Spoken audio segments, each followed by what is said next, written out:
Hey guys, welcome back to GanchiPlans. If you are new to my channel, I usually do planner content, but today I am here with a sort of curriculum review. I am a second generation homeschool mom of 4 kids. I have this year a first grader and like the rest are in preschool. And we're wrapping up our second year of homeschooling and our first year using this program. And when I was doing my research like a year ago, I wasn't finding this video, so I thought I would make it today to sort of talk to you about how we use Connecting with History. If you're not familiar, this is from a company called RC History, which I believe stands for Roman Catholic. It's a very Catholic curriculum. It's a 4-year cycle, and it's a sort of classical Charlotte Mason approach, I guess. I'm not an expert on those terms and what they mean, and as a result I think I didn't really fully understand how the curriculum was used, how to work through it all until we started getting underway. And so I think it would have been helpful for me to see what a typical week or month would look like before we got started. So that's what I wanted to show you today. So we are currently, as I'm filming this, on unit 9 of 10, and some of the units in year 1 are combined so that you do some of the steps together. So I'm going to be telling you about Unit 8 today. The units of Year 1 coincide with the Jeff Cavins Bible study, the Bible timeline. So all of those different color-coded sections, if you've ever done the Jeff Cavins Bible timeline, then you'll know that like each section has a color code. It runs off of that. I actually have that in here. And that sort of shows you each section, and so it's split up like that. So it's Bible history, but it's also ancient history. So Unit 8 is the Babylonian exile, and the way it's set up in the book that they send you is there's like a snapshot at the beginning that tells you basically all of the topics that are going to be covered and all of the books that are included in the package, and the different readings and things that you'll be studying. And it includes a page of that for each level. So there's beginner, which is 1st through 3rd, then grammar, which is 4th through 6th, and then 7, 8, 9 is logic, and high school is rhetoric. But the thing you're going to be flipping to daily looks sort of like this. This is the weekly layout, and my understanding is that earlier versions of this curriculum didn't really include this. This thing is very useful. And this basically tells you day 1, day 2, day 3, day 4, 4 days. And it does kind of take a lot of time. But we do it first thing in the morning, and my kids love it. So it's worth it. But across the top, you see there's the 4 different levels. And so your whole family is doing this together. And this just tells you exactly what to read each day. Day 1 of week 1 of a new unit starts with looking at the timeline chart and then reading the discussion questions that are at the beginning of each unit. And every week there's a few rhyme line songs, which are so much fun. I've got year 2s here, but you cut these out, and on the back is a little poem, and some of them are included on a CD, or you can get it as a digital download as well, that they wrote songs to go along with some of these. Some don't have their own songs written for you, and so we just write our own. There are so many of them and so many topics that you probably don't get into even in the beginner level. And so we don't do all of the cards. There would be way too many. The stack for Unit 9 alone is like this thick. We do like 2, maybe 3 a week, and we have to write maybe 4-ish per unit of our own, and that's part of our presentation, which we'll get to. So weeks 1 and 2 of a 4-week unit are reading. So it's going to be assignments from this companion reader, which is just little narrative stories covering all the different topics. There's a lot from the Children's Picture Bible that's included. And then there's also a literature read aloud that you're doing. At the beginning of the year, it was like a picture book. Now it's a chapter book at the end. So it kind of varies. We read through the entirety of D'Aulaire's over the course of a couple of months, the Greek myths. Love that book. I didn't see it though for the first like 2 units. It's at the top here where it says literature, beginner, grammar. And here it says Aesop's Fables was for Unit 8.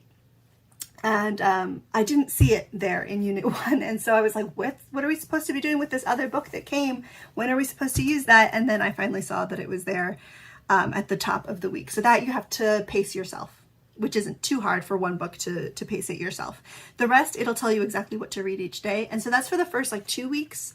Some units are a little bit longer. And as I'm looking at like the next years, I already got all the year 2 stuff because I'm trying to be very prepared.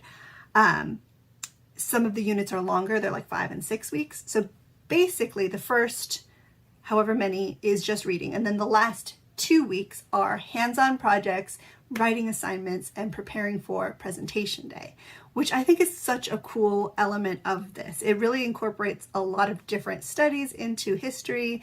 It makes it really easy to assign some writing, like as we're getting up in ages. Like I said, my first is in first grade.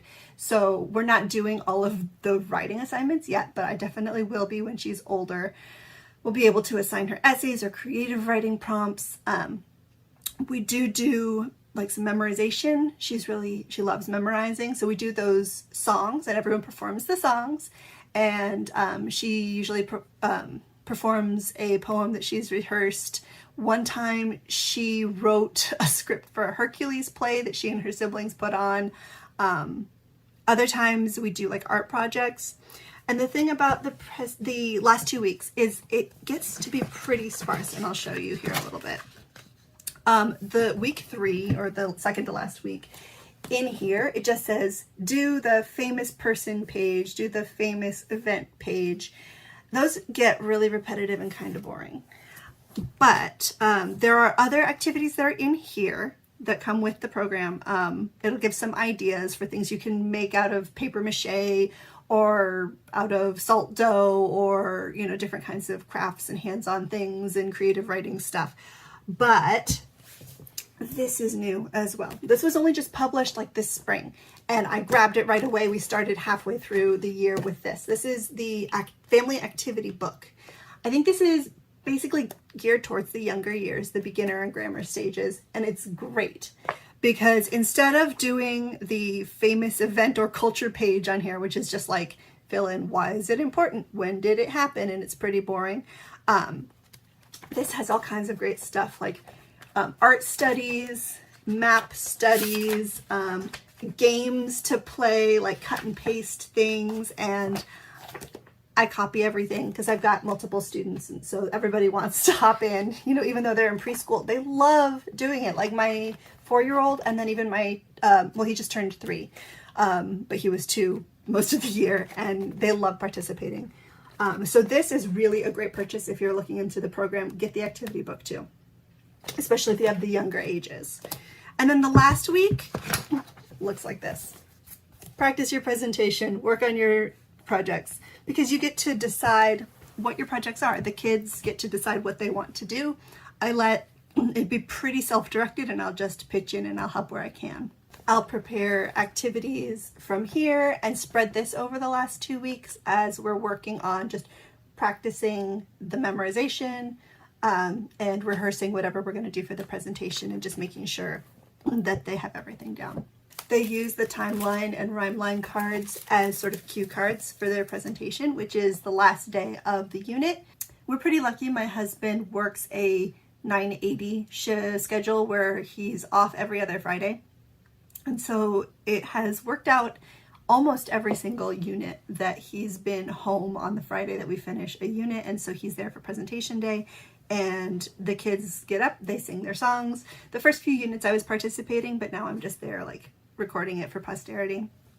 And they get up there and they practice their public speaking skills in front of their dad, and you know, sing their songs and tell what they've learned. And so it's really great for that. Like, I don't think that I would have had another opportunity or like a natural way to incorporate public speaking into my first graders curriculum, but this has it there, like presentation day, and they love it. They are really, it's like it's their favorite subject, and it's great. I have really enjoyed it. I thought it would be more complicated than it is. It does take, they say it takes a lot of prep, but really you just have to make sure you have the books out. And then the last 2 weeks are the really up in the air stuff. But also, like, if it's too much reading, it usually takes me about half an hour per day, 4 days a week. And like I said, it's the first thing we do with morning time at breakfast.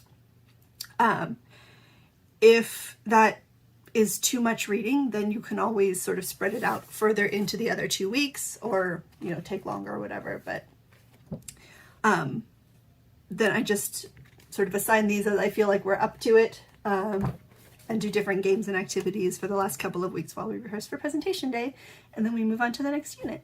And they're loving it. We're loving it. It's great. I really do love that it's like a Catholic curriculum, that it really incorporates Bible history and church history into mainstream history, and not making those like separate ideas, but it's like lives of the saints and, you know, famous figures from the Bible all included in with, you know, alongside Alexander the Great. We're learning about, you know, Nehemiah and everything all together. So I hope that that was helpful for any of you who are looking into this curriculum and wanted to see what it was like. We're definitely looking forward to moving on to year 2 in the fall. Thanks for watching. If you are new here, go ahead and hit the subscribe button, because I am planning to do more homeschool content coming up as mixed in with my planner content, because I've been rabbit holing pretty hard with curriculum reviews. So I wanted to show you the kinds of things that we're doing and prepping as well. So I hope you enjoy that. Like if you did, and I'll see you in the next one. Bye.